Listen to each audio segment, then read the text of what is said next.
আজকে আমরা সময়কে নিজের কন্ট্রোলে আনার কিছু দারুণ কৌশল নিয়ে কথা বলবো।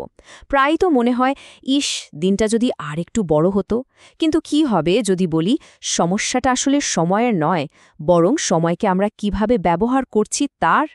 চলুন দেখি কয়েকটা সহজ কৌশল দিয়ে কিভাবে নিজের সময়কে পুরোপুরি নিয়ন্ত্রণে আনা যায়।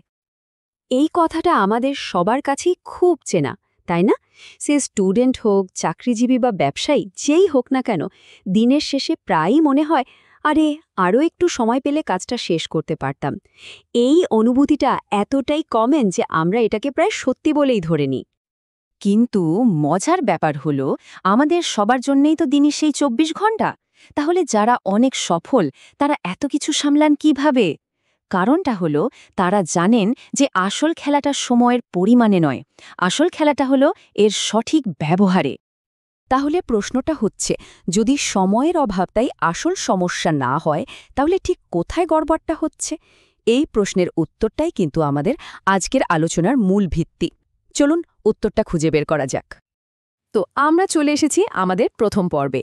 এখানে আমরা দেখব যে হাতে সময় নেই, এই ধারণাটা আসলে একটা ইলিউশন বা ভুল ধারণা ছাড়া আর কিছুই না। আসল কথা হলো, সময় কম নয়, আমাদের সময় ব্যবস্থাপনার কৌশলটাই হয়তো একটু দুর্বল। আর এটাই হলো সবচেয়ে জরুরি পয়েন্ট। সময়কে নিয়ন্ত্রণ করা মানে দিনে আরও কয়েক ঘন্টা যোগ করা নয়, বরং হাতে যে সময়টা আছে সেটাকে সবচেয়ে ভালোভাবে কাজে লাগানোর জন্য সঠিক কৌশলগুলো জানা। আর বিশ্বাস করুন, কৌশলগুলো কিন্তু একদম সহজ। এখানে পুরো সিস্টেমটার একটা রোড ম্যাপ দেওয়া আছে। এই ৫টা কৌশল কিন্তু একা একা কাজ করে না, বরং একে অপরের সাথে মিলেমিশে দিনের শুরু থেকে শেষ পর্যন্ত সময়টাকে নিজের মুঠোয় রাখার একটা কমপ্লিট সিস্টেম তৈরি করে। চলুন একটা একটা করে বিস্তারিত জেনে নিই। আমাদের এই যাত্রার প্রথম ধাপটা শুরু হচ্ছে দিনের একেবারে শুরু থেকে। মানে ঘুম থেকে ওঠার পর প্রথম কয়েকটা মিনিটে কিন্তু ঠিক করে দেয় যে বাকি দিনটা কেমন যাবে। শুধু এই সংখ্যাটা মাথায় রাখুন, ৩। মাত্র ৩ মিনিটে দিনের সবচেয়ে জরুরি ৩টা কাজ ঠিক করে নেওয়া যায়, যা কিনা সারা দিনের জন্য একটা পরিষ্কার ফোকাস তৈরি করে দেয়। দেখুন, নিয়মটা কত সহজ।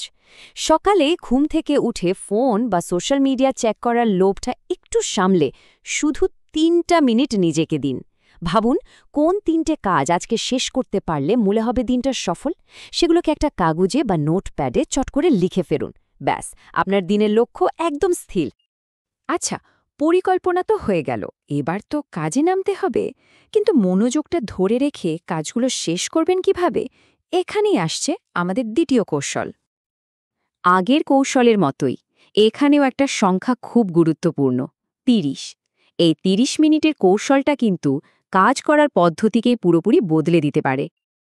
ঘন্টার পর ঘন্টা একটানা কাজ করার চেষ্টা না করে কাজটাকে ছোট ছোট ভাগে ভেঙে নিন। ৩০ মিনিট আর অন্য কোনো দিকে না তাকিয়ে একদম ফোকাস দিয়ে কাজ করুন। তারপর ঘড়ি ধরে ঠিক ৫ মিনিটের একটা ছোট্ট ব্রেক নিন।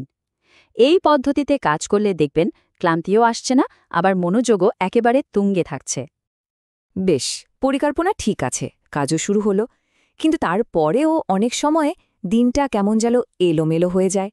কারণটা কি? কারণ হলো বাইরের বিভিন্ন অনুরোধ আর মাল্টিটাস্কিংয়ের ফাঁদ। চলুন দেখি এটা কিভাবে এড়ানো যায়। এটা কিন্তু ভীষণ জরুরি একটা স্কিল। আপনার কাছে যে ৩টা গুরুত্বপূর্ণ কাজ আছে সেগুলোকে রক্ষা করতে হবে। অনেক সময় অন্যের ছোটখাটো অনুরোধ, যেমন একটা হঠাৎ করে ডাকা মিটিং বা কোনো সহকর্মীর কম জরুরি কাজ, আমাদের পুরো দিনের পরিকল্পনাটাই নষ্ট করে দেয়। তাই নিজের সময়কে সম্মান দিয়ে বিনয়ের সাথে না বলতে শেখাটা একটা বিরাট দক্ষতা।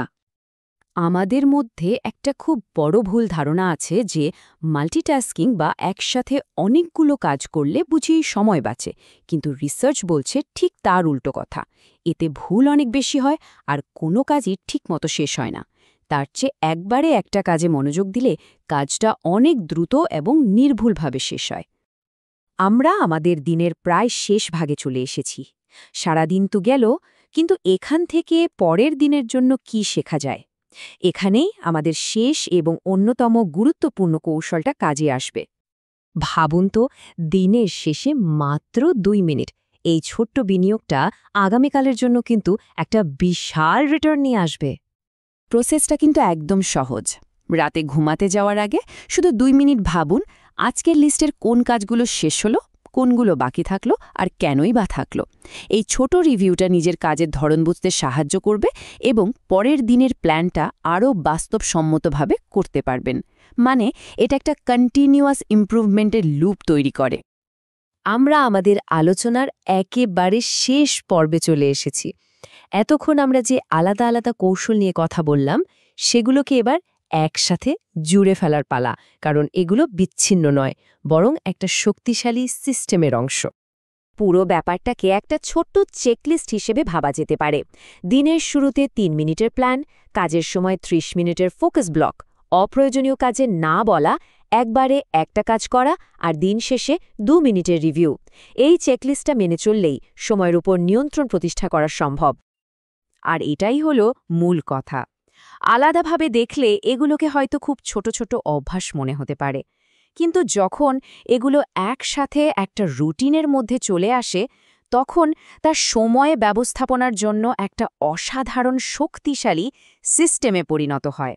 আর তখন নিয়ন্ত্রণটা ঘড়ির কাঁটার হাতে থাকে না, চলে আসে নিজের হাতে।